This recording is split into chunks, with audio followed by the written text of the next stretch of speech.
Olá, eu sou Ricardo Ampudia, da Exame Solutions, e hoje eu estou aqui para falar sobre futuro. Como é que as empresas têm se preparado dentro desse novo contexto mundial para diminuir sua pegada no meio ambiente e gerar um impacto positivo nas comunidades em que atuam e nos seus colaboradores. Para conversar sobre isso, eu estou aqui com Rodolfo Cirol, diretor de ESG da CPFL, uma das maiores empresas de energias do país. Rodolfo, muito bem-vindo ao Exame. Obrigado, Ricardo. É um prazer estar aqui com vocês. Rodolfo, vocês começaram com um plano de sustentabilidade pensado para 2020 a 2024 e agora vocês estão anunciando um plano de ESG para 2030, que é uma visão de longo prazo, né? De mais longo prazo. O que vocês aprenderam nesses 4 anos que vocês emprestaram para essa visão de longo prazo? Quais foram os aprendizados, os erros, os pontos de atenção? O que um leva para o outro? Eu acho que é muito importante contextualizar toda essa jornada, né? Essa jornada, ela começou em 2013, onde a gente montou um primeiro dashboard, um primeiro painel de indicadores de sustentabilidade, onde ali a gente conseguia visualizar os aspectos de sustentabilidade de todas as nossas unidades de negócio. Então, a gente conseguiu dar uma cobertura geral para os negócios da empresa. E lá em 2013, a gente montou um farol, né, para que a gente colocasse metas e que a gente estabelecesse ali se estava verde, se estava amarelo, se estava vermelho, e isso compartilhando com a alta administração da empresa. Isso daí evoluiu até 2019, onde em 2019, por uma demanda até do nosso conselho, a gente fez o nosso primeiro plano de sustentabilidade. Esse plano tinha a ambição de estar completamente integrado ao planejamento estratégico da organização, e não pode ser diferente disso, óbvio, e ele passava a ter uma coisa completamente diferente, que era olhar para o futuro. Então, ali naquele plano, a gente conseguia deixar muito claro aonde que a empresa ia alcançar, o que ela ia chegar lá em 2024. Então, a gente, no final de 2019, aprovamos no board, ele começou a vigorar em janeiro de 2020. E foi um ano muito especial, né? 2020 foi o ano que nasceu o ESG, né? O Larry Fink com aquela carta lá aos acionistas da BlackRock e todo o mercado. Ele falava do ambiental, do social e da governança como pilares fundamentais. Logo em março, aqui no Brasil, chegou a pandemia. Então, muitas coisas foram evoluindo e a gente, junto com o nosso plano, estava com 14 metas, 15 metas, melhor dizendo, bem alicerçadas. E essas metas, elas começaram a ser alcançadas de uma maneira extremamente rápida. A empresa soube se mobilizar, todos os executivos e as áreas de negócio começaram a acelerar a implantação e já no início de 2023, a gente percebeu que a gente estava muito próximo já das metas de 24. E daí, assim, ficou aquela dúvida, né? Poxa, eu vou ter que esperar 24 para mudar isso? Será que eu não conseguia fazer nenhum upgrade no meu plano? Então, em acordo com o Conselho de Administração, a gente revisou todo o nosso plano e a gente conseguiu fazer para 22 ali, no início do ano de 23, uma aprovação de um plano 2030. E nesse plano 2030, a gente estabeleceu 23 compromissos públicos. Super importante o compromisso público, porque mais do que falar com o meu cliente, mais do que eu falar com o meu regulador, com os meus acionistas, eu estou falando com os meus clientes, eu estou falando com os meus funcionários, com os meus fornecedores, com todos os meus stakeholders. Ou seja, eu divulguei para todos os públicos de interesse, que a gente chama, esses 23 compromissos públicos, que percorrem diversos temas, acho que a gente vai poder abordar aqui, mas o fundamental é que eles miravam uma meta de longo prazo, 2030, completamente alinhados à agenda da ONU e aos ODSs. Então, ali a gente conseguia ver toda a contribuição da empresa e como que a gente ia alcançar esses objetivos de desenvolvimento sustentável por meio desses compromissos públicos.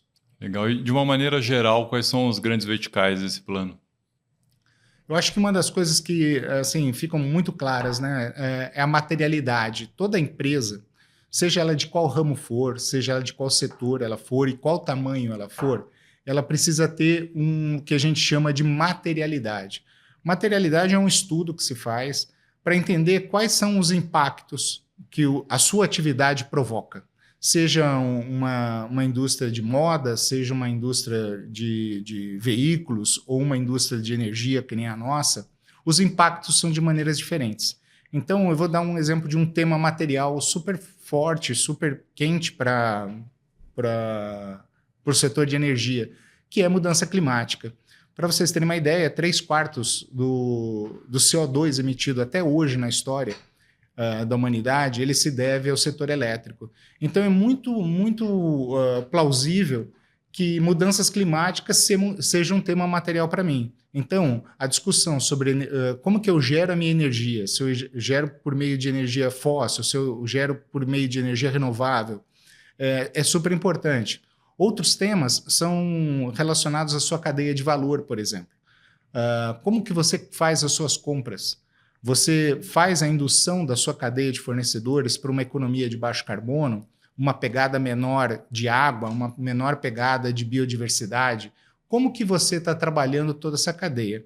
E, lógico, a sua eficiência em termos de produção de energia, como a gente faz, como que eu estou lidando com tudo isso daí, quais são os meus indicadores, se os meus indicadores de performance eles podem ser comparados no mercado e qual que é a minha ambição para ele.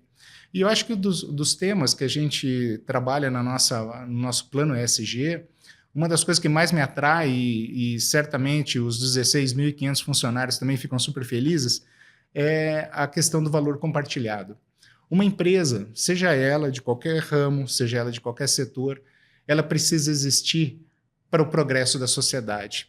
Ela não pode existir com um demérito da região onde ela está, trazendo externalidades e impactos que não sejam mitigáveis ou compensadas pela própria operação. Então, hoje a gente tem programas muito claros e abrangentes em relação a valor compartilhado com a sociedade, seja na parceria para que eles se desenvolvam enquanto comunidade, seja ele na questão de saúde, seja na questão de saúde e segurança. São vários os valores que a gente compartilha. Falando, quando você pensa em uma empresa de energia montando um plano ESG, logo vem isso que você falou agora, o impacto vem à cabeça, né? A matriz energética do core do negócio ali é fazer energia, vender energia. Como fazer essa energia ser limpa? Pô, Ricardo, você sabe que esse tema ele é muito caro para mim e muito caro para a CPFL, né? Eu estou na CPFL há 15 anos e entrei na CPFL pela área de geração. Então, sempre foi uma coisa que me chamou muita atenção. Eu tive a oportunidade de me debruçar muito sobre esse tema.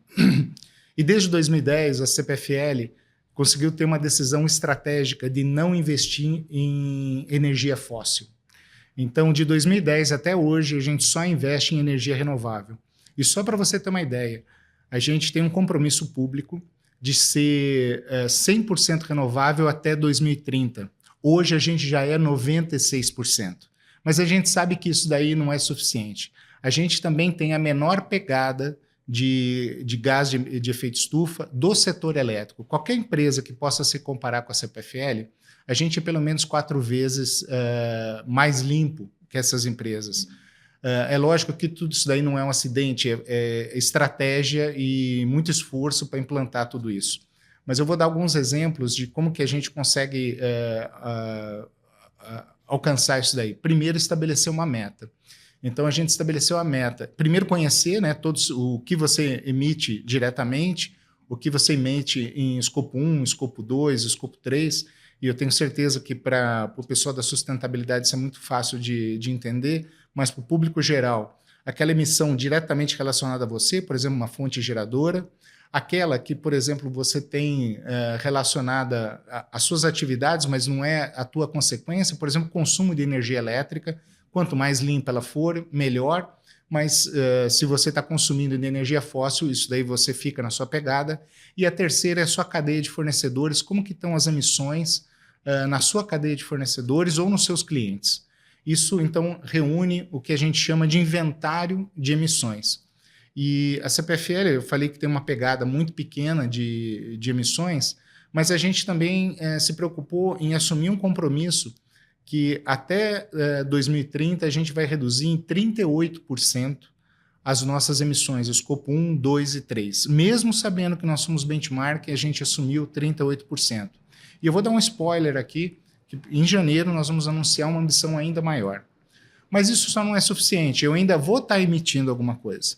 Então, o outro compromisso que nós quisemos ir além, seremos a primeira empresa do setor de energia a ser carboneutra. A gente vai neutralizar as nossas emissões, então aquele residual que mesmo depois de muito esforço eu não consigo mais reduzir, a gente vai neutralizar com créditos de carbono ou com certificados de energia renovável, mas é um compromisso assumido, ou seja, todos esses públicos de interesse da CPFL podem acessar esse compromisso e verificar esse compromisso que é reportado anualmente nos nossos relatórios anuais. Legal. Falando um pouquinho dessa, eu sei que pode ser o calcanhar de Aquiles, mas falando da pequena porcentagem que ainda não é neutralizado ou que ainda não é sustentável, vocês têm uma pequena parte da operação no Nordeste que ainda gira à base de óleo, né? Qual que é o plano para esse tipo de ativo? Cara, é super importante isso daí, né? A gente lá em 2009, 2010, era uma necessidade do país e a gente acabou embarcando nessa geração a óleo pesado. E o mais interessante é que o contrato todo de energia dessa usina, ele encerra agora no final do ano que vem. E não existem planos de continuidade nenhuma. Então, provavelmente vai ser um descomissionamento da planta ou uma venda, uma alienação, mas como fonte geradora de energia, essa planta não vai existir mais. Essa é uma grande vantagem, porque algumas empresas elas têm um portfólio, às vezes, que tem combustível fóssil, e ela simplesmente vende a planta, mas ela continua gerando energia, seja carvão, óleo e tudo. Nesse caso, essa única termoelétrica lá, provavelmente ela vai deixar de existir. Não existe viabilidade para aquela condição, para aquele formato de geração que a gente tem hoje. Legal. Uma coisa interessante também pensando sobre essa coisa da energia limpa, de criar todo um ciclo de energia limpa, é que vocês também viram prováveis parceiros de empresas que queiram colocar no seu plano ESG que trabalham só com energia limpa. Vocês passam a ser um ativo. Esse é um compromisso do nosso plano, que é apoiar todos os nossos clientes na sua transição para a economia de baixo carbono. Então, hoje, nós temos uma empresa montada chamada CPFL Soluções, que prove a melhor condição, a melhor consultoria para qualquer empresa de consumo de energia, para que ela saiba o que vale mais a pena para ela. Vale a pena ela virar uma autoprodutora? Vale a pena ela entrar no Mercado Livre? Vale a pena ela acessar um condomínio de produção de energia? Qual que é a melhor solução para ela? E mesmo a consultoria para redução de emissões. E para isso, quando sobra ainda alguma emissão, a gente tem ainda a oportunidade de oferecer para ele créditos de carbono, seja pela ONU, seja pelo mercado voluntário, então aqueles créditos de carbono de energias renováveis validados pelas Nações Unidas, ou pelos certificados de energia renovável. Então nós temos uma ampla carteira e a gente quer muito isso. A gente acredita que não adianta apenas a CPFL fazer esse movimento. A gente precisa ser um indutor de movimento dessa mudança para a economia de baixo carbono, não só para os nossos parceiros comerciais, mas para toda essa cadeia de fornecedores também. Falando um pouco ESG, a gente sempre fala muito do ambiental, porque é um tema muito emergente e afeta toda a sociedade, mas tem outro tema que é igualmente importante, afeta todos, que é o pilar social, o pilar de governança. Eu sei que vocês têm uma questão de promoção de diversidade dentro da empresa. Eu queria entender melhor o que isso está feito dentro do plano de ESG para 2030. Bom, o setor elétrico é tipicamente uma empresa de engenharia e de operações, né? E operações que a gente chama de 24/7, são operações bastante pesadas, bastante turno e um serviço pesado, porque quando você tem aí uma restauração de uma queda de energia, por exemplo, muitas vezes é colocar um poste em pé, é colocar um transformador, então é um trabalho duro, mas a gente cada vez mais se surpreende com a capacidade da diversidade, né? Então hoje, a gente acreditava que isso era um trabalho de homem, tá? Há pouco tempo atrás a gente acreditava isso.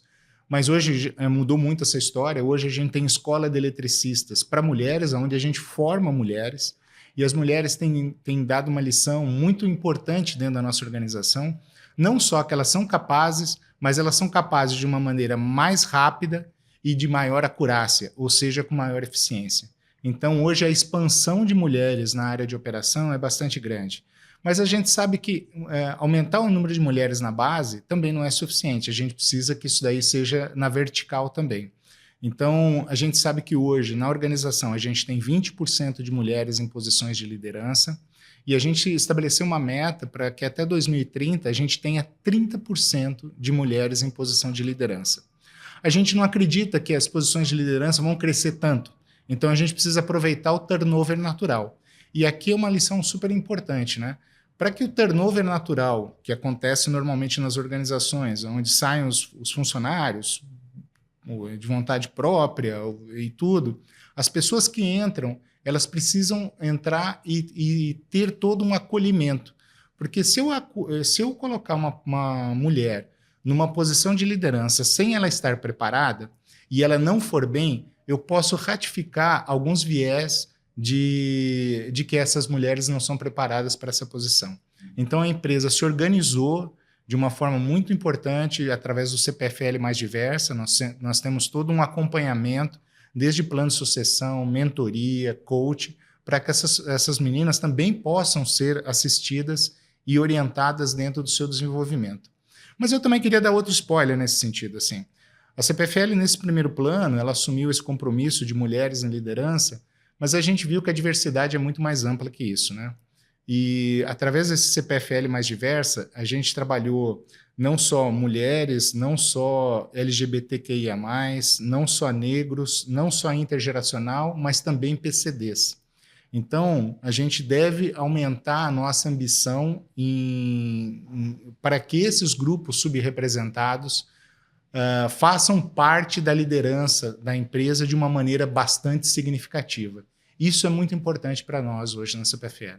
Legal. E sobre as comunidades? A CPFL tem uma atuação grande no país, tá? Pelo país todo, atua na rede pública também em São Paulo, algumas cidades grandes em São Paulo, no Rio Grande do Sul, e isso, enfim, gera um impacto e a empresa está ali, né? Está dentro da cidade atendendo essa população. O que tem sido feito para gerar um impacto positivo na vida das pessoas que também são clientes da CPFL? Ricardo, a CPFL e todas as empresas do setor de energia, elas trabalham muito com um projeto que se chama eficiência energética, onde você vai em comunidades de baixa renda ou em alguns prédios públicos e tudo, e você consegue fazer eficientização energética do estabelecimento. Troca de lâmpada, ar-condicionado, a questão de, às vezes, um painel fotovoltaico e tudo. E isso é muito sob demanda, como que aparece, às vezes uma escola, alguma coisa assim. E a CPFL, através da sua materialidade, ela avaliou muito que a gente tem aproximadamente 900 hospitais públicos e filantrópicos dentro da nossa área de concessão. E eu gosto de dizer que tudo que a gente tenta fazer um piloto na CPFL é um piloto de massa, porque é muito grande. Então, a gente começou lá em 2019 a apoiar, fazer um programa específico para hospitais públicos e filantrópicos. Qual que é esse programa? A gente geralmente vê que os hospitais eles têm uma condição financeira muito precária, né? E uma das coisas mais importantes para eles é a conta de energia, né? Então, é natural que eu estabelecesse aí um programa para que eu fizesse não só com que esses hospitais passassem a gerar a própria energia a partir de painéis fotovoltaicos. Com isso, eles ficariam mais autossuficientes com energia renovável. Eu também trocasse as lâmpadas e fizesse a eficientização de uma maneira geral. E só para você ter uma ideia, quando a gente fala isso daí, eu não estou falando de 5, 10 ou 50 hospitais. Eu estou falando de 500 hospitais, onde a gente já concluiu, até setembro de 2023, 427 hospitais. Ou seja, isso é mudar a realidade.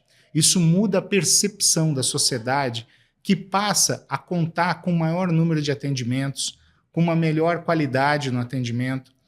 Não existe mais inadimplência nesses hospitais e a gestão pública fica muito melhor. Então, a percepção do agente público, do cidadão, do gestor hospitalar e assim por diante. Mas só para vocês terem uma ideia, a gente já economizou aproximadamente 28 milhões de reais nesse período em contas de energia. 28 milhões de reais que isso daí reverte claramente para a população mais carente no atendimento da saúde. Interessante. Uma coisa, eu falei no começo aqui que a gente ia falar de futuro.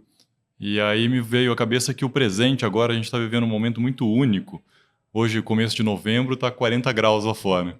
Todo mundo está se perguntando, né, o que vai acontecer do futuro, e isso impacta imediatamente a energia no Brasil também, as ondas de calor e tudo que vem acontecendo. Qual que é a visão de futuro da CPFL para o que nós teremos que nos preparar e quais são as soluções prováveis? Puta, é ótima essa pergunta, porque a gente se faz ela todos os dias na CPFL e por mais que a gente tente prever as condições de futuro, a gente é sempre surpreendido pelas condições.